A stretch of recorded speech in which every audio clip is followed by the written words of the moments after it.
Welcome back. In today's episode, it's time to hit the dyno.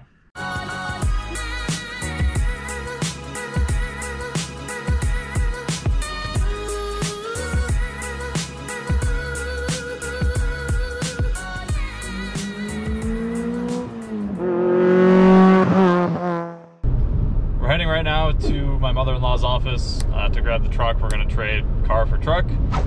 Sign number, I don't even know what, that I need to just buy a truck again. But I'm going to grab her truck, and then I'm going to grab my buddy Wolfie's trailer, and then we're going to head back to my house. There's still a couple things I have to wrap up before tomorrow. So today's Friday. Tomorrow at 11 a.m. is when I'm going to hit the dyno. So I don't want to street drive the car because it's untuned. It's actually on the NA tune from last year right now, so I don't want to like risk putting it into boost or anything on the way there and melting some pistons. So we're gonna throw it on a trailer, trailer it up to Rick's house.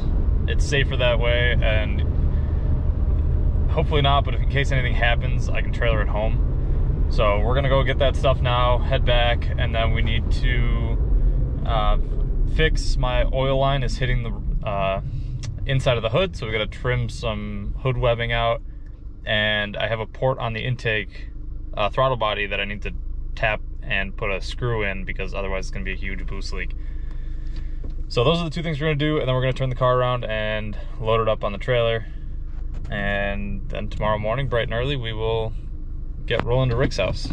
One eternity later. Trailer's hooked up. See her towing right behind there. So yeah, I forgot a mask, so I can't go to Wegmans and get the Red Bull that I wanted. So I'm gonna head home and do the final touches on the car. So I'll see you guys there.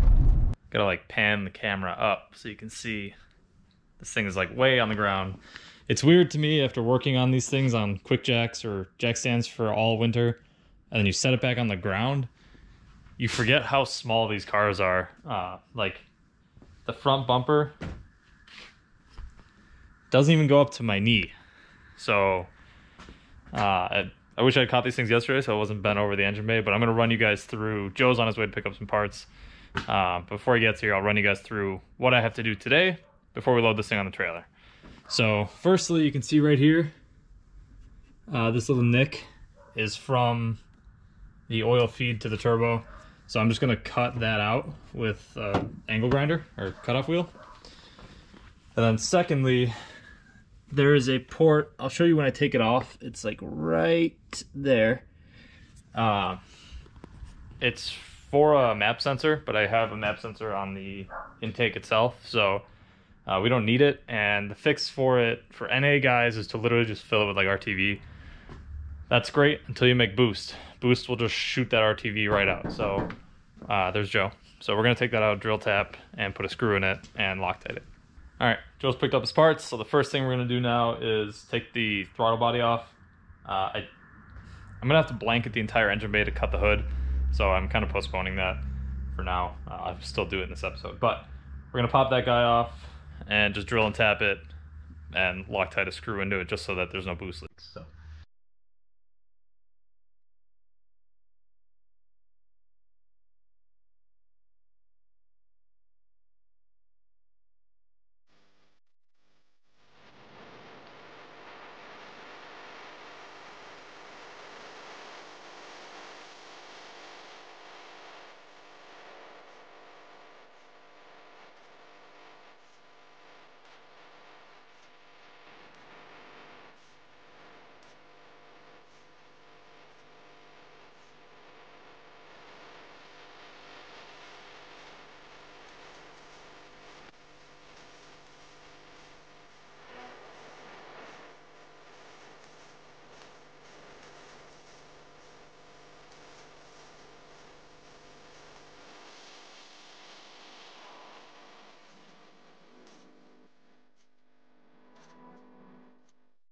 That was way easier than I expected. For those of you, even if you're staying NA with a K-swap, I suggest doing that. You saw me tap it twice. The first time I had put RTV in there last year, which was fine for NA use, but not for boost because it's just going to spit the RTV out. So the first time I chased it with an M5 tap just to get all the RTV out.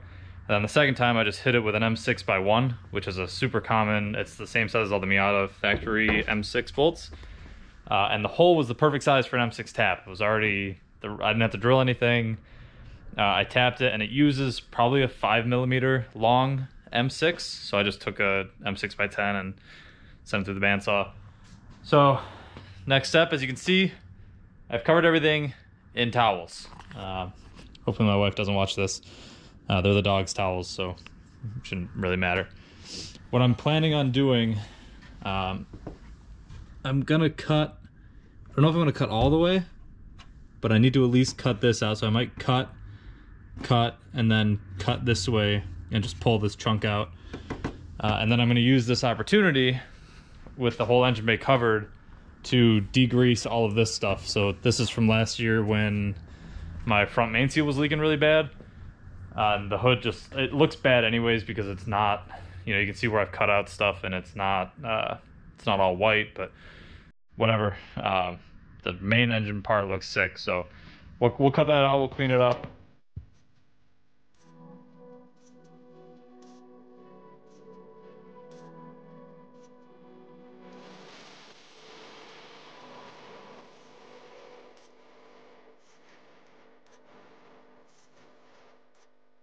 All right, not perfect by any means. The cut's actually pretty good. I'm gonna shut the hood right now just to test fit it. And I gave this a wipe down. You can see it's actually still leaking some of that degreaser. So I'm just gonna let it kind of leak out and wipe it up every so often. It's not perfect by any means. Significantly better than it was last year, and good enough that if there's another leak that's throwing its way up there, I'll see it.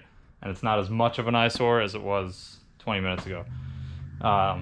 The last thing that I want to do after I make sure that does close, this was leaking a little bit. You can see it's actually kind of burned into the rotating assembly. So I'm gonna loosen this and clock this again, because when I tightened it last night, it gave it this weird kink. So I'm gonna loosen it a little bit, clock it, hold it with another wrench, and then tighten it down so that it's a nice 90 shot. Again, little details, but that's what I'm trying to focus on here. Do it once, do it right.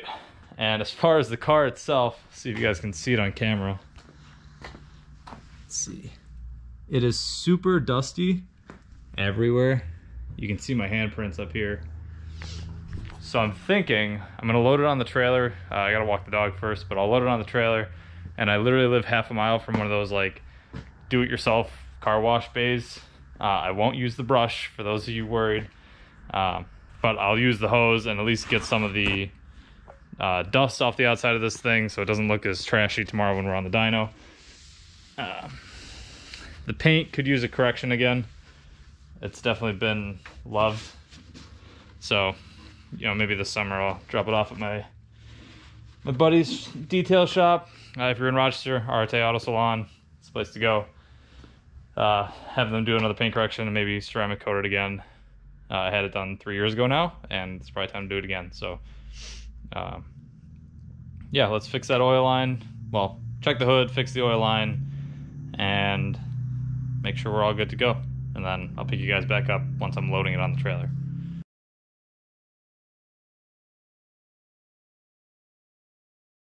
We're all set. Dog's been walked. Trailer's right there. So what I'm gonna do, luckily this garage is wide enough, I'm gonna do like a 30-point turn and turn this thing around, assuming it drives easy enough. It should. When I do that, I live on a pretty busy street, as you can see by all the traffic going by. So when I turn the car around, then I'll pull the trailer forward just so that it's not in traffic, but it's, you know, up against the side of the road, which should give me enough to put the ramps out and load the car from inside the garage. So let's get this thing turned around, load it up, and let's go for a little gas and give it a quick spray.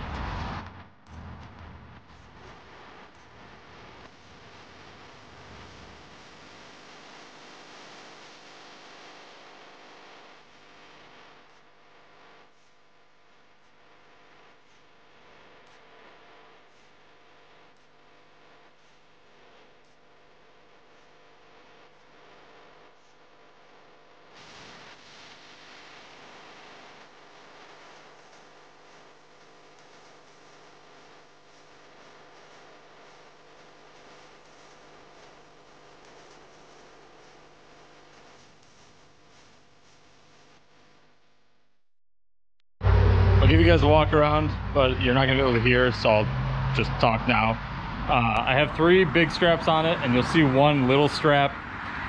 Sometime last summer, my parents' old neighbor got his tractor stuck behind a tree, so we had to hook up with one of my big straps and pull the thing out, and it ended up getting stuck, so I had to cut the strap. So I have 3 big straps and 1 Harbor Freight strap. It'll be fine. The Harbor Freight straps are like 400 pounds and the rest of them are 10,000, so I think we're good. But here's what it looks like. Crossed in the back to the tow hooks.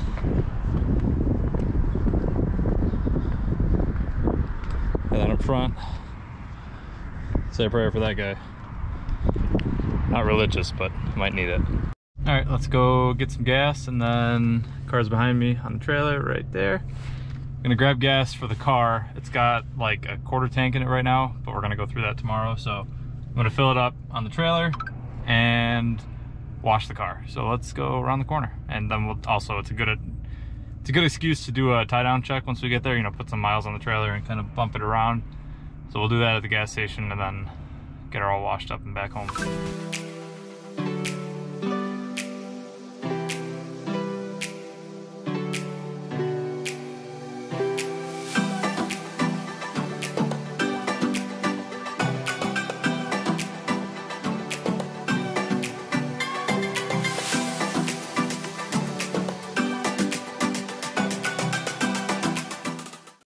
We're gassed up, washed up. I went to Wegmans, got some snacks for tomorrow, some Red Bull. Dylan is coming tomorrow, so he's gonna be here at 10 and he'll join us with his camera and all that stuff. But it's all locked down. And just because it has to be said, that ain't going nowhere. The next day. It's time. Dylan's nervous. But we gotta break the clutch in first, so we're gonna do that now, put some miles on it. He's gonna figure out the base map essentially before we start making pulls. So he's nervous, the tuner, Rick, is nervous about 400 horsepower because this dyno's a heartbreaker, so we'll see where we end up going today.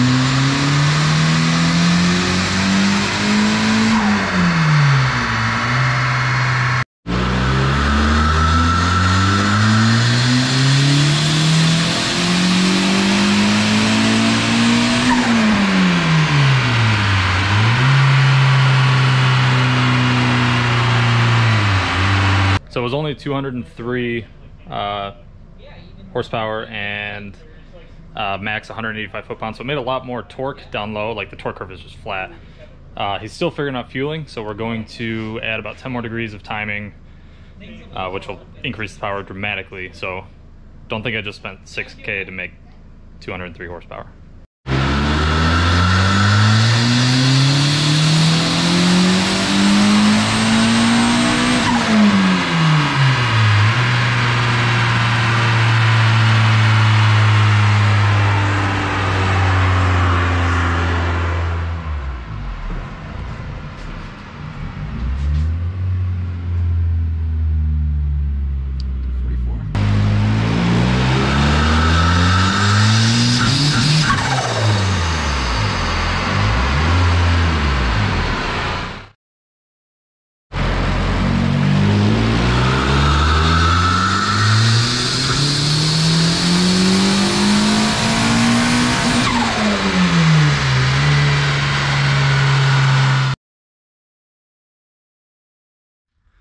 Hey guys, so it's been a couple days, but we are back from the dyno. I'm gonna go over kind of what happened, why it didn't make the power we wanted, and what we're gonna do to fix that. But first, I wanna show you something cool that I just got back last night. So I had a custom, what do you wanna call this, radiator cowl cover made. And the guys over at BlazinLazin Studios in Rochester, I'll put their I'll link to their website and their Instagram down below. They knocked that out for me. It's fully, you know, it's essentially engraved. It is engraved into the surface of that. And he managed to do a different, I guess, depth of engraving on the crossover here to match this, the black and like the red that you see on the hoodies. And it blew me away. It came out so good. I'm really pumped on it. We're probably going to do it to Dylan's car too. I'm going to throw in right now a clip of the actual engraving process. I watched it like 3 times last night. It's super satisfying and extremely fast. So I'm going to speed it up for you, but it's only going to be probably a 2 or 3x speed up. So it's extremely fast to cut that, and I'm blown away. So now I just want to see what else I can get engraved. So here's the clip.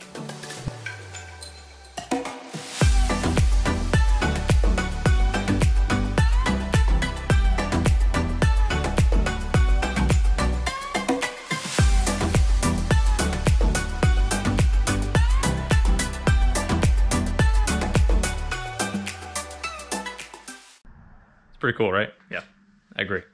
So super hyped on that. Yeah. So back to the dyno stuff. Final numbers, peak horsepower at 7,250 RPM. We capped redline right at, I believe it's 7,500 is a hard limit. Is 270 wheel. So 7,250 RPM, 270 wheel. If we wanted to ring it out to 8, it would keep going. But there's no need with the EFR now and all the low-end torque that we don't need to ring it out any farther. So that is at 6 or 7 pounds of boost. It made 250 foot-pounds of torque from 3,000 RPM pretty much up to 5, and then it starts to fall off. That's 10 pounds of boost.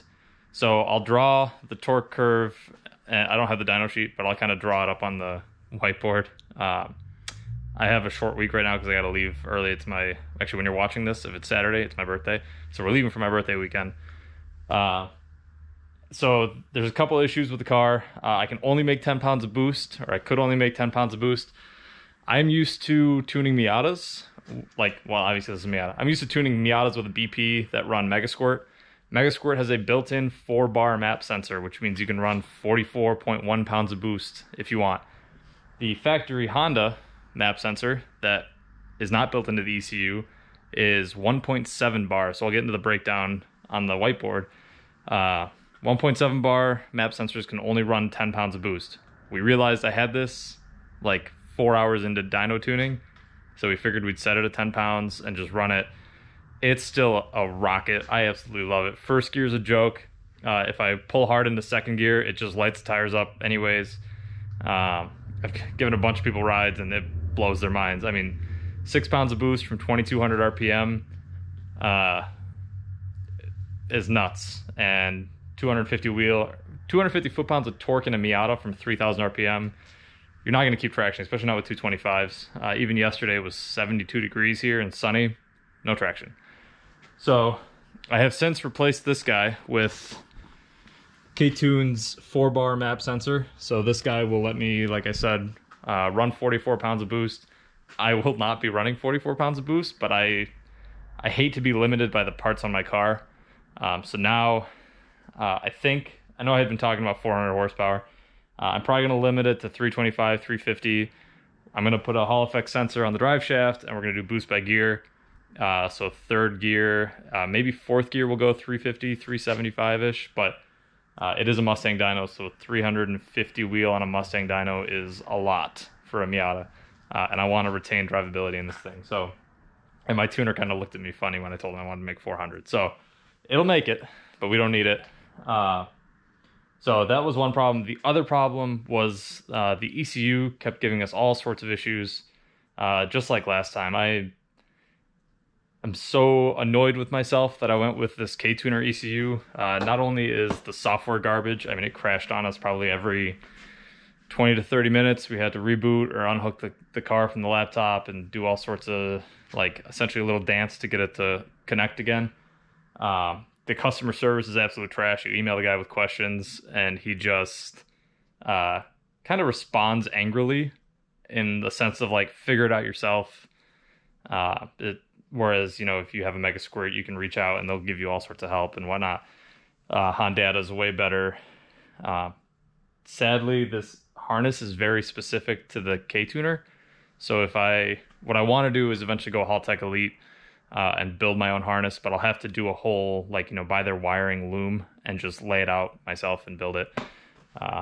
That would solve probably 95% of the issues that I have with this car. But right now I don't want to rebuild a wiring harness. Probably not this winter, but we'll see how it goes. So the reason, I'm going to bring you guys over to the whiteboard. The reason it's an issue, so on a regular Miata with like a Mega Squirt, when you tell the boost solenoid, or I guess you tell the ECU you want to hit 10 pounds of boost, it tells the boost solenoid at 10 pounds to release and open the wastegate. And what should happen is that the ECU should be monitoring the MAP pressure, or I guess, yeah, the manifold absolute pressure, and maintaining 10 PSI at the wastegate. What K-tuner does is you have to tell it at what RPM or what boost level you want what duty cycle on the boost controller or boost solenoid. So what's happening is, because it's based on pressure, so if I say at 10 PSI do 80% duty cycle, that's only good until like 5,000 RPM, and then the head overflows and the wastegate can't hold it anymore because I can't tell it at 7,000 RPM to have 100% duty cycle or something like that. So this loop doesn't happen. It's kind of just a one-way. The ECU is like, oh, we're at 10 pounds. Hey, boost solenoid, open the wastegate for whatever setting to release and hold 10 pounds. So it opens the wastegate, and then as the motor makes more power, it essentially just blows that wastegate open and drops it down to 7 pounds, 7 pounds. Whereas if it would constantly check, it would know it needs to increase to hold the gate shut. And any modern ECU has the ability to do that. This is just some oversight that, just another issue. I typically don't like to bad talk companies, but this ECU has been a nightmare for me. So if any of you are considering K-tuner, just don't. Spend the extra money on Honda. You'll be so much happier down the road.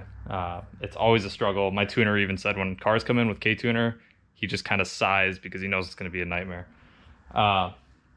So on that, the reason that some of you are probably thinking, oh, it's a 1.7 or 2 bar map sensor. Why can't you run then 1.7 bar of boost, which would be 24.99 PSI? So 1.7 bar is 24.99, I guess PSI, but not really. Atmosphere is 1 bar, so you already got to take a bar out of that 24.99, which leaves us with 10.29, and that is the maximum boost that I can run before the map sensor doesn't know what it's looking at. Once I go above this, it just kind of faults out. So the 4 bar, which is like 58.8, once you take 1 atmosphere out of it, I can run 44.1 PSI boost. So just slight oversight on my part. I'm not used to working on cars that have factory map sensors, so I didn't think to upgrade it, and it never came up in discussion. So either way, tons of fun, absolute little rocket. I'll doodle the power curves up on the whiteboard for you guys, so we can kind of talk over what it's doing, and then I'll pick you guys up. So my scale's a bit off here. I don't have any values over here because of it, but red is torque, purple is horsepower. So obviously your crossover is 5252, but the torque curve literally looked like this. It goes up, that's when you're making boost. This is like 6 pounds, and then once you hit 10, it's just flat. And here's where it starts. Once you hit high cam, which is like 4800 on the VVT, it just flows too much and overpowers the wastegate because of this. And now obviously the horsepower is going to keep going higher because it's a factor of RPM and torque. So as you go higher in the RPM band, you will make more horsepower in a setup like this. So peak horsepower is here at 271. Peak torque is like here to here at 250. Let me grab a Sharpie or a Expo. If I was able to maintain 10 pounds of boost, the torque would look like this. This is a bit of a, I guess, exaggeration. And the horsepower would be something like this, and this, my tuner thinks this would be right around 330. So this is 270, none of this is to scale. But the fact that we're dropping 3 to 4 PSI is obviously affecting a ton of that upper range. So what we're hoping, there is boost by gear, surprisingly, built into the ECU. So that's where the Hall effect sensor on the drive shaft will come in. I'm gonna do that with a speed box. Like if any of you have seen, I'll link Greg Peters' video here. He installed the NB dash in his NA and got his speed sensor to work with this setup, and he got boost by gear to work with it as well. So I'm gonna essentially copy that setup. And there's a table in KTuner where you can actually do RPM based duty cycle control for the boost solenoid. So you can say at 2000 RPM, 0% duty cycle because it's not going to be opening wastegate. 5000 RPM, I need 80% duty cycle. And then once high cam comes on, I need 100% duty cycle to hold the door shut. Before I go back, some of you have been asking me now that I have the 4-bar, if I'm going to go back to the dyno immediately. No, I'm not. I need to order these parts. I got to get under the car, measure my drive shaft, and figure out the right ring that I need for Motion Raceworks. Install all that stuff, calibrate the little box, and get the speed sensor to work. So the beginning of April is rough for me. Not rough, but busy. I'm going on somewhere. My wife is taking me somewhere. She hasn't told me where. She won't tell me where. This weekend for my birthday for 3 days. And then next week, starting Monday when we come back, we're going to get Dylan's car over here, get his whole turbo swap done, hopefully by the end of next week. And the week after that, I am in Cincinnati for 4 days, visiting my brother and his nephew and his wife. Or my brother, his son, my nephew, his wife. I'm not going to have any time to do anything really until like the 19th of April. So after that, I'll probably throw the speed sensor in, the speed sensor in, get that all calibrated, and I'm hoping at the end of April we'll have like a what's the word I'm thinking of? We'll have a comeback on the dyno. I can't think of the word. It starts with an R. We'll have a comeback on the dyno. We'll do another, a whole video on it. I'll include putting the speed sensor in as that video, so you guys can understand that in case any of you NA guys want speed sensor. It's great for boost by gear, anti-lag, launch control. It's just really good to have, and you can do all sorts of more tuning stuff with it. So we'll do that. And as far as, so this is this Saturday. I don't know if I'll have any content for next week or the week after. It might be kind of slow for me, but since we're doing Dylan's stuff, I'm going to see if I can get Dylan to post on Saturday instead of Wednesday, and we're just going to cut down to one a week for a little bit here while things get hectic.